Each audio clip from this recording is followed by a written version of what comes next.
I've seen some people say that 2021 was a sleeper year.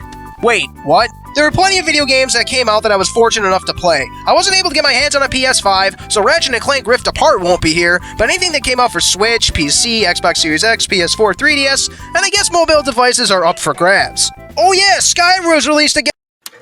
To kick off this list are Pokemon Brilliant Diamond and Shining Pearl. I'm one of those people who are underwhelmed by Pokemon Sword and Shield. Maybe those just loosened my expectations, but I actually had a decent amount of fun with these games. These are remakes of the beloved Generation 4 games, Pokemon Diamond and Pearl. While I agree that these aren't amazing, I still sunk about 35 hours into them, and it brought me back to when I was a kid, discovering Sinnoh for the first time. Could these have been more ambitious? Absolutely. These are kind of like junk food to me. I'm kind of ashamed to admit that I like these, but Pokemon Brilliant Diamond kept me entertained for hours on end. Collecting Pokemon is still fun. Tinkering with their movesets is still great. The Grand Underground is an amazing addition, and it even has the Battle Tower for veteran players. It's the same old Pokemon, but it's still fun Pokemon. I've heard the complaint that Forza Horizon V is just more Forza Horizon 4. I get the complaint, but being someone that hasn't played Forza Horizon 4, this is a non-issue for me. I spent so much time just driving around the world crashing into things. The races themselves also provide a great amount of fun. There are 500 cars in the game, and they all have varying strengths. Like a Jeep may be slow as ass, but it's going to be a great car to pick in the off-roading races. There are also speed traps to blast through, ramps to jump off of, houses to buy, fast travel signs to break, and plenty of achievements and accolades to go after. Combine the fun basic gameplay with gorgeous graphics and a decently fun story mode, and Forza Horizon 5 is a winner in my book. I even decided to purchase Forza 4 because I liked it so much. Too bad Best Buy shipped it to me still in the security case. Damn you, Best Buy! I'm not the biggest Halo fan. In fact, the only Halo game that I really played much was the Master Chief Collection, as well as a little bit of Forge mode and Reach. The multiplayer being free was a great excuse to try Halo Infinite out. I've heard the last few Halo games were pretty bad and changed the formula in ways that longtime fans didn't like. It's nice to see Halo get back to the basics. This is the most fun that I've had with an FPS, well, that's not Call of Duty Zombies, in years. Going around the map seeking alien weapons and finding all their strengths and weaknesses is so much fun. Since I am subscribed to Game Pass, I also got to play the campaign for, in quotes, free. The campaign was an enjoyable 10-hour romp or so, and it's a nice addition to the multiplayer. They did an open world style campaign, and I actually think it's a nice fit for Halo, running around the map, knocking out objectives while killing the Banished and stealing their weapons. The grappling hook is also amazing and deserves a shout out for saving the game. The pure versatility of this thing is great. It can be used to grab an enemy and melee them, scale a mountain, grab a weapon from a distance, or grab a core to throw at an enemy. It's just so good, man!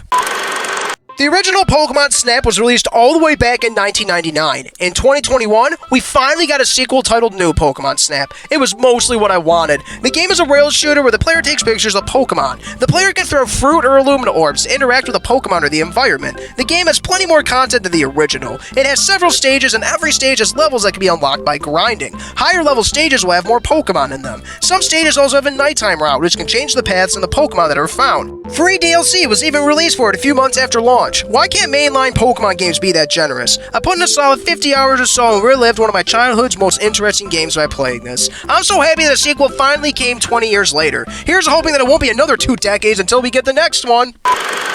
I'm not super into Metroid. In fact, the only Metroid game that I played through was Samus Returns on the 3DS. I thought it was great fun, so I was pretty excited when Metroid Dread was announced. The game starts off pretty slow in my opinion, but as Samus unlocks more power-ups, the game gets busted wide open and it becomes an amazing time. Samus just moves fluidly and is super powerful with the kit that she has. The flash, shoot, shift is just incredible. Letting this bad boy rip is so much fun. The melee ability is back and is a nice way to fend off enemies. The gravity suit is also incredible, allowing Samus to move freely in water and lava.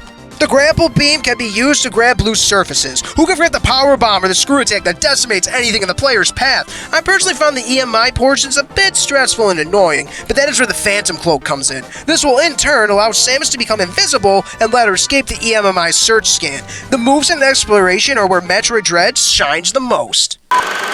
Mario Party Superstars is what the franchise needed in my opinion. The mini-games of Super Mario Party were actually very fun, is where that game succeeded the most. However, there are only 4 boards and all of them are pretty small and uninteresting. Mario Party Superstars has 100 mini-games that pull from the 10 mainline games, as well as 5 boards from the Nintendo 64 era. 5 is a small number, but honestly, 4 of these boards slap so hard, then Yoshi's Tropical Island is just kinda there. The gameplay is just so much fun with friends. My brother and I racked up a stupid amount of hours in just the first week alone. It was amazing seeing these boards in HD, and some of them, like Peach's birthday cake, actually got improved substantially. There are some glaring minigame omissions missions like Platform Peril, Grab Bag, Day at the Races, and of course, Running of the Bulb, but I enjoyed my time with Mario Party Superstars immensely. A couple of extra boards would have gone a long way, I must say. I want to see Bowser Land or Luigi's Engine Room, damn it.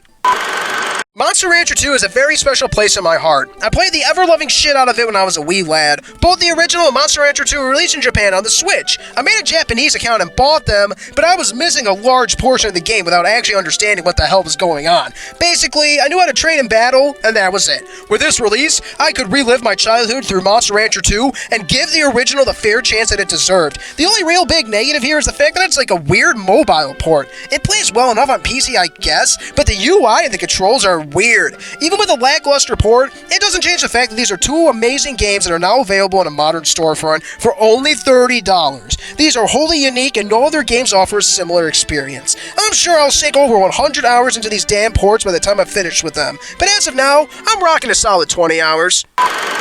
Super Mario 3D World was a great game when it released in 2013. Super Mario 3D World is now nearing masterpiece territory as it got released on the Switch in 2021. Virtually every little thing was improved. The characters move 40% faster. The game saves in the background. Online play has been added. The sticker art is now colored in. Oh yeah, this also comes with a new adventure called Bowser's Fury. It is very short, only taking a couple hours to 100%, but it is fun the entire time. It is a more open approach to Super Mario, kind of like Mario 64 or Super Mario Odyssey. Super Mario 3D World and Bowser's Fury is a steal in my opinion, and is easily worth a second look if one has played it on the Wii U. Bowser's Fury is almost worth it alone, but when one throws in Super Mario 3D World into the picture, especially with the great changes that were made, it becomes a no-brainer in my opinion. I also should note that 3D World is an amazing companion game to Super Mario Odyssey. The Switch has become 3D Mario heaven. Get Super Mario Galaxy 2 on there, damn it. Okay, so my number 2 game of the year may be cheating a bit. My number 2 pick is the English translation for Digimon World Re Digitize Decode for the 3DS. The original Digimon World, which was released way back in 1999, is still one of my favorite games of all time. This game goes back to the V-Pet style gameplay. I haven't talked about it much on this channel this year because it was the game I played more on this side. I don't have a good method of capturing 3DS gameplay footage yet either. The game is an enhanced port of the PSP game Digimon World Re Digitize that was released on the 3DS in 2013, only in Japan. The reason why it's on this list is because a group called Operation Decoded translated the game and released the English patch of it on January 1st, 2021. Talking about what I've played this year wouldn't be complete without it. The Digimon V-Pet gameplay is still fun, 20 years later. The game itself is overflowing with content as well, with over 160 unique Digimon to obtain, hundreds of achievements to unlock, a meaty 30-hour or so story. Digimon World Re Digitize Decode will keep me busy for years. At first, I debated not putting it on this list because it's not quite a traditional release, but I just could not put it on here. Before we get to my number 1 game of the year, here are some honorable mentions. It may be a glorified pedometer, but Pikmin Bloom is incredibly cute. The game is super passive, but that makes it a great little game to have in the background of your day-to-day life. Super Monkey Ball Banana Mania is a great way to play the levels of the first 3 games of the Super Monkey Ball franchise. I heard that this series lost its way over time, so it's great for a newcomer like me. Collecting those damn bananas sure is addicting. Nickelodeon All-Star Brawl is a very fun platform fighter. What it's missing in content and voice acting, it makes up for in speed. It's great fun pulling off combos in the game with its insane movement. WarioWare, get it together. It's a fun collection of micro mini-games. I played it through the 3-hour story, then brushed it aside because Metroid was around the corner. My last honorable mention goes to Microsoft Flight Simulator. It was a chill time just flying around and admiring the scenery. The fact that this game came to consoles is honestly nuts. It seems like just a PC game. At number 1, my game of the year is Psychonauts 2. I've said it in both my Psychonauts 1 and 2 videos, I don't have nostalgia for this franchise. I just love older 3D platformers in general, such as Super Mario 64, Banjo-Kazooie, etc. I've heard the praises be sung about Psychonauts, so I decided to jump on after getting my Xbox Series X. I love the absolute hell out of it, and Psychonauts 2 is just as good. Collecting everything like the figments of imagination, side cards, and challenge markers is just so much fun. The powers in the game are very fun to use as well. Combine that with an interesting story with a lot of twists and turns, an amazing soundtrack, interesting characters, and appealing art direction, Psychonauts 2 is a winner in my book. I've spent about 30 hours with the game, making sure that I get all achievements and obtained intern rank of 102 on my Series X. I've started a 100% run on Steam as well because I felt the urge to play it again. The mental minds that Raz hops into are so interesting, diverse, and fun. Even just messing around with the collectible dense hub world is great fun. Psychonauts 2 did a lot of things right, and really not much wrong. Story, pacing issues aside. It really would have felt wrong to not give Psychonauts 2 anything but first place on this list. Now, keep in mind, I didn't get to play every game this year. I want to double down on the fact that I don't have a PS5, which is a shame because both Returnal and especially Ratchet & Clank Rift Apart probably would have made this list. I bought Shin Megami Tensei 5 thinking I would play it, until going to How Long to Beat and seeing that the average playtime was 50 hours. I didn't play Skyward Sword back in the day, so I bought the HD version on Switch. Just to not get to it. I bought It Takes Two, the actual game of the year, thinking my brother would want to play with me, but he doesn't want to play the game, and the game is exclusively multiplayer, so that's a no-go. Deathloop seemed fun, but not enough for me to spend a full 60 on it. Likewise, Monster Hunter Rise looked pretty neat, but again, not quite enough for me to drop a full 60 on it. That's not to mention that plenty of games slipped right underneath my radar. For whatever reason, not too many indies caught my eye this year. Here's hoping Silk Song comes out next year.